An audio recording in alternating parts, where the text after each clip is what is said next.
NBK 111 cinema మీద జనాల్లో ఇప్పటివరకు ఉన్నటువంటి అంచనాలు దానికంటే కూడా ఇప్పుడు పెరుగుతున్నాయి. చరిత్ర సృష్టించేవాడు ఒకడే, అదే ఈ చరిత్ర. నాదే ఆ చరిత్ర. జనాలు అఖండ 2 తర్వాత ఒక చిన్న గ్యాప్ తీసుకున్నట్టుగా కనిపిస్తోంది.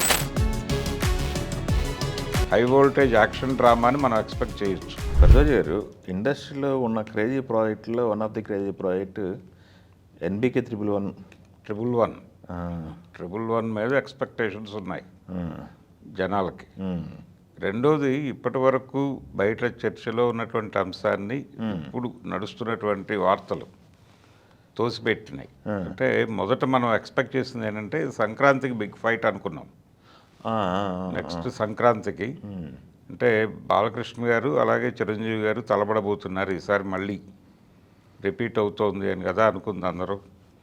ఆయన బాబీ ప్రాజెక్టుతోనూ ఈయన గోపీచంద్ మలినేని ప్రాజెక్టుతోనూ సంక్రాంతికి వస్తున్నారు అనేది చర్చ జరిగింది ఇప్పటిదాకా. కానీ ఇప్పుడు తాజా పరిణామాలు ఏంటంటే ఈ సినిమాని దసరాకు వదిలేస్తున్నారు అని. ఓకే. దసరాకి సెట్ చేసే పద్ధతిలో శరవేగంగా షూటింగ్ జరగబోతోంది అని. సో ఇప్పుడు మొదలవుతోంది సినిమా, మార్చిలో మొదలవుతుంది. మార్చి 5 అన్నారు. 5 జరుగుతుందా లేదు 9వ తారీఖు అనేది చూడాలి. యాక్షన్ పార్ట్తో మొదలవుతుంది అనేది చెప్తున్నారు. ఇక్కడే హైదరాబాద్లోనే షూట్ అని, అల్యూమినియం ఫ్యాక్టరీలో. అక్కడి నుంచి మొదలై శరవేగంగా షూటింగ్ జరిపేసి ఎట్టి పరిస్థితుల్లోనూ అక్టోబర్కి సినిమాని రెడీ చేసి దసరా టైంకి రిలీజ్కి పెట్టాలి అని. అంటే దసరా నుంచి సంక్రాంతికి ఆడే సినిమాగా నిలబెట్టాలి అనే ప్రయత్నం కావచ్చు. ఓకే, అక్టోబర్ నుంచి. అందుకని ఈ సినిమా మీద జనాల్లో ఇప్పటివరకు ఉన్నటువంటి అంచనాలు దానికంటే కూడా ఇప్పుడు పెరుగుతున్నాయి. రెండోది, ఇది టోటల్ యాక్షన్ డ్రామా అని చెప్తున్నారు. Action drama. రెండోది, బాలకృష్ణ గారి గెటప్కు సంబంధించి చాలా సర్ప్రైజింగ్ ఎలిమెంట్ ఉంది అని చెప్తున్నారు. అది జనాలకి ప్రాపర్గా కనెక్ట్ అయిపోతే దీని మీద పూనకాలు వచ్చే లెవెల్కి వెళ్తుంది. జనాలు అఖండ 2 తర్వాత ఒక చిన్న గ్యాప్ తీసుకున్నట్టుగా కనిపిస్తోంది. కానీ ఆ గ్యాప్ లేదు అనేది ఇప్పుడు చెప్తున్నారు. జనవరి అంటే చాలా గ్యాప్ వచ్చేస్తుంది. అందుకని ఆ గ్యాప్ ఉండకూడదు అనే ఉద్దేశంతో దీన్ని ముందుకు తీసుకొచ్చినట్టుగా ఉంది. ఇప్పుడు గోపీచంద్ మలినేని మీద చాలా బాధ్యత ఉంది. వాళ్ళు మొదట అనుకున్నటువంటి సబ్జెక్టు కాదు అనేది క్లారిటీ వచ్చేసింది అందరికీ. అది పక్కన పెట్టేసి టోటల్గా యాక్షన్ డ్రామాతో పెడుతున్నారు. ఈ యాక్షన్ డ్రామాలో నయనతార కీలక పాత్ర, అలాగే వరలక్ష్మి ఉంటుంది అనేది ఈ మధ్య ఒక పవర్ఫుల్ క్యారెక్టరు అని చెప్పి హింట్ చేశాడు ఆయన. ఆ హింట్ చేశాడు, అది నిజమైతే కావచ్చు కూడా. తను కావచ్చు, ఏదైనా కానీ. వరలక్ష్మి శరత్ కుమారా, ఉదయభాను, ఎవరైనా కావచ్చు అనేది ఒక అంచనా. అయితే కొత్తగా ఇంకొక హీరోయిన్ ఉండొచ్చు అనేది కూడా ఒక ఎక్స్పెక్టేషన్ ఉంది.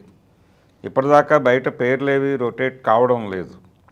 నయనతారతో పాటు ఇంకొక హీరోయిన్ ఉండే అవకాశం ఉంది. అయితే ఇది డ్యూయల్ రోల్ కాదు అనేది క్లారిటీ ఇచ్చేసాడు ఆయన. అది సోలో డ్యూయల్ రోల్ కాదు, చాలా వేరియేషన్స్ ఉంటాయి, డిఫరెంట్ గెటప్స్లో కూడా కనిపించవచ్చు అని. అలా కనిపించిన సినిమాలు చాలా ఉన్నాయి గతంలో. కాబట్టి ప్రతి గెటప్ కూడా సినిమాలో హైలైట్ అవుతాయి. అంటే వింటేజ్ హీరోతో ఒక యాక్షన్ డ్రామా ఎలా తీయాలో అలా తీసే ప్రయత్నం అయితే జరుగుతోంది. దానికోసం ఈ గెటప్పుల కసరత్తు దగ్గర నుంచి మొదలు పెడితే డైలాగ్ దగ్గర నుంచి, అంటే బాలకృష్ణ సినిమా అనగానే డైలాగ్స్ కీలకంగా మారతాయి. అవును. ఈ డైలాగ్స్ అలాగే పాటలు, వాటికి సంబంధించినటువంటి వ్యవహారం, దీని మీద అంచనాలు ఉంటాయి జనాల్లో. అందుకని ఒక డైలాగ్కి సంబంధించి ఎలా నడుపుతున్నారు, క్యారెక్టర్ ఎమోషన్ ఏంటి, ఎంటర్టైనింగ్ అనేది ఈ మధ్యకాలంలో బాలకృష్ణ గారి సినిమాలో పెద్దగా కనిపించడం లేదు అనే ఒక వెలితి ఫీల్ అవుతున్నారు జనాలు. దాన్ని కూడా ఈ సినిమాలో ఫిల్ చేసే అవకాశం కనిపిస్తోంది.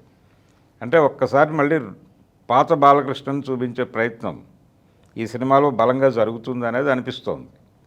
సో ఒక 4-5 పవర్ఫుల్ క్యారెక్టర్లు, మధ్యలో కొంత ఎంటర్టైన్మెంటు, ఇవన్నీ ఫిక్స్ చేసి ఆయన ఒక ఫ్రేమ్ రెడీ చేసేసి పెట్టుకున్నాడు గోపీచంద్ మలినేని. అదే మాఫియా బ్యాక్డ్రాప్ అన్నారు.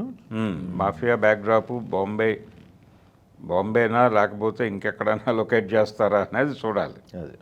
యాక్షన్ డ్రామా, మాఫియా బ్యాక్గ్రౌండ్ సినిమాలు గతంలో బాలకృష్ణ గారు చేసినవి ఉన్నాయి. కానీ ఇది ఒక డిఫరెంట్ ఏరియాలో వెళ్తాడు. గెటప్ ఎలా తీసుకొస్తాడు అనేది కీలకం. అవును, కాంబినేషన్కి ఒక ఎక్స్పెక్టేషన్ ఉంది. వీరసింహారెడ్డి అవును, కాంబినేషన్ కాబట్టి. వీరసింహారెడ్డిలో మొదట బయటకు వచ్చినటువంటి గ్లిమ్స్ నుంచే ఒక అవును, జనాల్లో దాని మీద అంచనాలు మొదలైనాయి. అంటే లుంగీ కట్టుకొని ఒక బ్లాక్ షర్ట్ వేసుకుని అలా డిఫెండర్ రివైల్ చేస్తూ ఆ సాల్ట్ అండ్ పెప్పర్ లుక్లో బాలకృష్ణను చూపించడం ద్వారా జనాల అటెన్షన్ని తన వైపు తిప్పుకోగలిగాడు. ఈసారి కూడా అలాంటి ఒక పవర్ఫుల్ గెటప్ కోసం జనాలు వెయిటింగ్. 4-5 గెటప్పులు అని చెప్తున్నాడు ఆయన. ఆ 4-5 గెటప్పులు కనుక వర్కౌట్ అయిపోతే సినిమా బాక్సాఫీస్ దగ్గర బలంగా నిలబడుతుంది. దాని గురించినటువంటి ఎక్స్పెక్టేషన్స్, ఊహాగానాలు జనాల్లో జరుగుతున్నాయి, అభిమానుల్లో. సో ఇప్పుడు అదొక క్రేజీ ప్రాజెక్ట్ ఈ సంవత్సరానికి. ఈ సంవత్సరం రిలీజ్ అవుతున్న వాటిలో చాలా క్రేజీ ప్రాజెక్ట్స్ ఉన్నాయి. దానిలో అక్టోబర్లో వస్తున్నటువంటి దసరా కానుకగా ఈ సినిమా డిసైడ్ అయిపోయింది. అదే, ఇంకా దానిలో పెద్దగా మార్పు ఉంటుందని అనుకోవాల్సిన అవసరం లేదు, ఉండదు కూడా. డెఫినెట్గా దసరాకి, ఈసారి దసరాకి బాలకృష్ణ గారి నుంచి ఒక high voltage drama, high voltage action డ్రామాని మనం ఎక్స్పెక్ట్ చేయొచ్చు.